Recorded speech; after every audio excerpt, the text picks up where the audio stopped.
Hey trackies, welcome back to another video here on TXT Track Time. Please remember to like the video and also subscribe to the channel. So over the weekend, the JAAA, the Jamaica Olympic Association, threw this lavish ceremony for our athletes. And what was interesting to me or intriguing to me, from the ceremony was that the Paris Olympic medalists were rewarded. Yes, trackies, I was like, what now? We are rewarding our athletes. Well, finally, right? So they were rewarded. All medalists were rewarded. Plus, there was a special awardee for sportsmanship that Jaden Hibbert won, and he was also rewarded as well for his exploits during the Paris Olympic Games. So from the top, we have Roger Stone winning the gold medal from the Paris Olympic Games, and he was rewarded with $3 million. And then the silver medalists, we're talking about Kishane Thompson, Wayne Pinnock, and also Shanika Ricketts. They received $1.5 million each. And of course, we have Rashid Broadbell and Rajendra Campbell as bronze medalists, walking away with $1 million. And Jaden Hibbert received $500,000 because he was recognized for his outstanding sportsmanship at the Paris Olympic Games. It is the Olympic Spirit Award. So I suppose this is something new. Well, if it's not new, you all can tell me in the comment section below if this is something that they've had going on for years. I know though for sure that they haven't been giving these athletes any money. That's for sure. Right. And it was always interesting and intriguing to me, over the years, given the fact that Jamaica is a powerhouse, in athletics and always ranked pretty high when it comes to Olympic Games. This is JAAA. So they're, pretty much, doing all or taking care of the athletes during this time. But, we also have other championships that go on. We're talking about the World Athletics Championships. And I was, asked the question, why is it that our athletes are not being rewarded for their efforts when in turn you can see, other major powers, though you may, posit that, hey, this is a first world country versus Jamaica that's considered a third world country, so they can afford it. Well, given that Jamaica is such a brand, a big brand globally, you would think that, whoever is sponsoring Jamaica would, also, ensure that our athletes were rewarded, in kind as well, properly, like, big, countries like the United States of America, Great Britain. I've seen this over the years, but again, that was never the case for Jamaica. It was always just, oh, let's just have a little dinner with y'all, thank you all for your efforts and, keep it pushing. But this time around, they have given them, rewards. And as I said, I'm here for it. I'm always here for our athletes, earning, earnings as much as they can, right? But, I'm starting to ask the question, like, so where was this money all along? You know what I mean? Just back in Paris, if y'all forget, the athletes were just struggling to, live day by day based on the conditions there, considering how hot it was. I believe eventually, they were able to order some fans, for our athletes. But, for the most part, our athletes were there, pretty much suffering through the conditions. There are, even instances where, they were going to bring in some extra athletes and those athletes were asked to pay, for their stay until they get there. And I'm like, okay, what's going on here? Jamaica should have the money to take care of our athletes, considering, what we're doing on a global stage. Name any other country as small as Jamaica that is punching, they always say we're punching above our weight, and we really are. So why is it that we're not able to afford, these things? And no, in a short few months, they're able to, find all these millions, to reward the athletes. Well, I'm here for it. As I said, I'm happy, that our athletes are finally being rewarded. But I really have to start asking the question, like, where was this money all along? And why weren't the athletes being rewarded before? So the JAAA Secretary Ryan Foster explains how, they amassed this capital. And this was through brokering innovative partnerships and employing prudent strategies, right? And they will continue to do so because they are a major player in the sporting financial market. And I'm like, well, duh. I mean, this is Jamaica here. Think about, all the sports that we're involved in. And, JAAA doesn't just cover athletics. They cover many other sports, right? And, think about how well we do perform, right? So it was always interesting to me that they were unable to employ these, prudent strategies that they're saying they're employing now, to amass the capital so that the athletes could be paid? Or were they? Because I'm really wondering if they're able to employ these prudent strategies now, what was going on during the time when Usain Bolt was, still a part of athletics in Jamaica running, and we were at the heights of glory, winning so many medals, gold medals, standing on top of the world. I remember one, athlete, from the United States described, the Beijing Olympic Games as Jamaica's Olympics. You know what I mean? Jamaica took that, you know what I mean? And clearly, okay, fine, you may say, all right, nobody could really say what was going to happen in Beijing, but, given the back of that, you could say what was going on. Why were they not able to, foster those partnerships that would ensure that they make money off brand Jamaica so that the athletes can benefit? And if they were all this time, where the money there?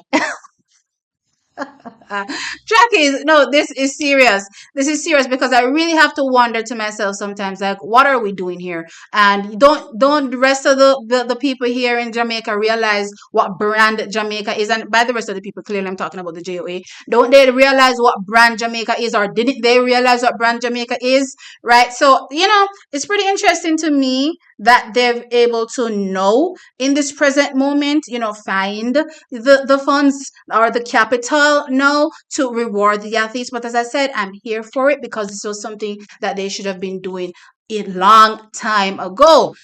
So interestingly, track is while we have the JOA over here finally rewarding our athletes, but I still have to ask the question, where, was this money all this time? And if there was no money all this time, why is it only now that you're able to capitalize on brand Jamaica? Like, you didn't know what brand Jamaica was before? That doesn't make no sense. You're clearly not doing your job as far as I'm concerned. But anyway, while we're on the topic of that, I want to jump on over to the J3As because, this is also, very, very interesting. Now, a couple weeks ago, it was, or about a week ago, it was published by the Jamaica Observer that apparently the J3As had already signed or has already signed the renewal contract for Puma to be kid sponsor for, Jamaica going forward. And this effectively, closes the door on any chances that, Adidas may have thought they had, given, they were coming in with a whopping,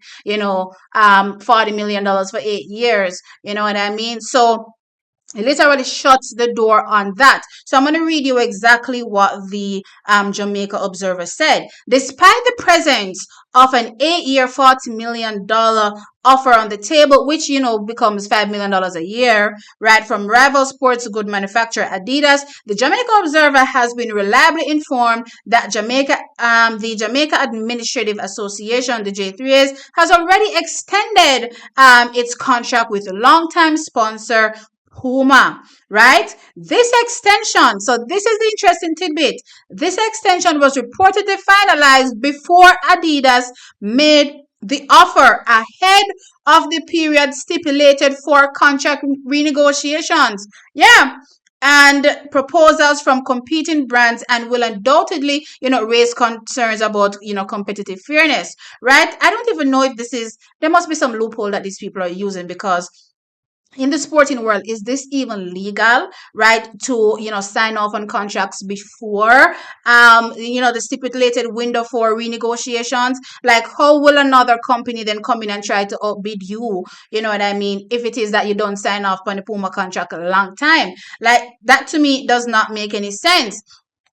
So they go on to say that they tried to reach out to, the Gareth Gale. Yeah, it never happened, right? Nobody answered their phone, typical of these people, right? So they did go on to say, though, that they're not sure how much money the J3s will receive, based on this new Puma deal. But the old deal was apparently Jamaica receiving $1 million a year from Puma. So $1 million a year was the old one. Adidas is rolling in with a $5 million a year, which is 40 million for 8 years, right? And we didn't even have a shot because Jamaica don't sign off with Puma already.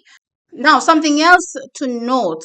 is that Puma also has the right of first refusal, which compels the J3s to inform Puma of any competing offer, and also means that if Puma matches said offer, the J3As would be obligated to accept. Now, clearly, that sounds all, fine and dandy to me, because, in the event that Adidas, like now, made an offer of 40 million, it means that all Puma has to do is match that, and then of course the J3s would be obligated to accept.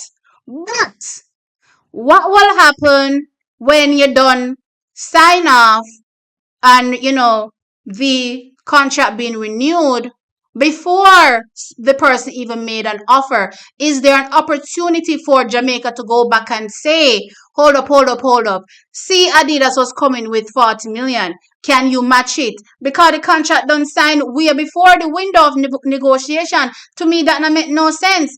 If we're looking at it to benefit Team Jamaica now, some of y'all in the comment section can tell me if there's any kind of way where, even if the contract is already signed way before the window opens up, now that someone has made an offer, can we go back and say, okay, this is what is there, can you match it?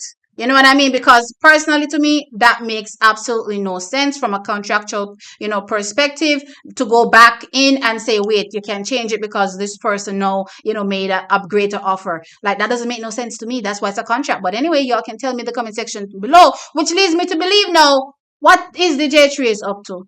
What are they up to? Because you can't tell me that they don't know that there are brands that are interested in being kit sponsor for Team Jamaica. They very well know, which is why they're signing these contracts up for renewal way before the window open, way before the negotiation window opens up for potential proposals from other brands. That is why they're signing it way before, because they know that there are people interested. So, which begs me to believe, why? Because according to the J3As, they don't have no money. Just like all the JAAA, which I covered in the beginning of the video, never have no money. Yet, you're having an opportunity to be able to support Jamaican athletics a bit more than you're currently able to do, and you're refusing it. Something no right in the buttermilk. Something no right here, so. But anyway, track is, whatever is going on over here needs to be fixed. I don't know if they need to hire the secretary from over the JAAA that's now, amassing capital, for Team Jamaica, and get that man over there and teach them all to do the same thing. Because it seems as though they don't know what they're doing over there as well when it comes to, getting the best opportunities again for Team Jamaica, the athletes. Because the one thing that stood out to me from the Adidas deal, which is, the same thing that's going on over there with the JAAA, but that's only for the Olympics, right? The JAAA won't be covering any world championships. Well, at least I don't think so. I don't believe so, right? So the offer, included in the offer, was the fact that the athletes would be receiving a reward for their medals, right? That was a big part of it. And I remember thinking to myself, wow, finally, the Jamaican athletes will be able to be rewarded, for them winning medals. But given the fact that everything is so hush hush now, and they've already signed off on this Puma deal, I don't even know where we stand right now. And I don't like it. I believe that who governs the J3s, as a matter of fact? I'm sure, isn't it public? We should know this, all this information should be made to the public. We should know what exactly is in this contract, because I don't understand why there's a hush hush unless we're up to something. But anyway, trackies, let me know your thoughts in the comment section below. So the JAAA finally starts to, reward the athletes, rightly so. For years now I've been saying that, but I'm still asking the question, why is it only just now? Where did you get that money from? Why is it that you were not able to amass capital during some of the what I would consider, Jamaica's heights, in track and field, when you're saying boat was still around? Why is it that we were not able to amass that capital then? And if we were, where the money there? You know what I mean? But anyway, trackies, the JF3As as well, they seem to be dealing in some more shady business.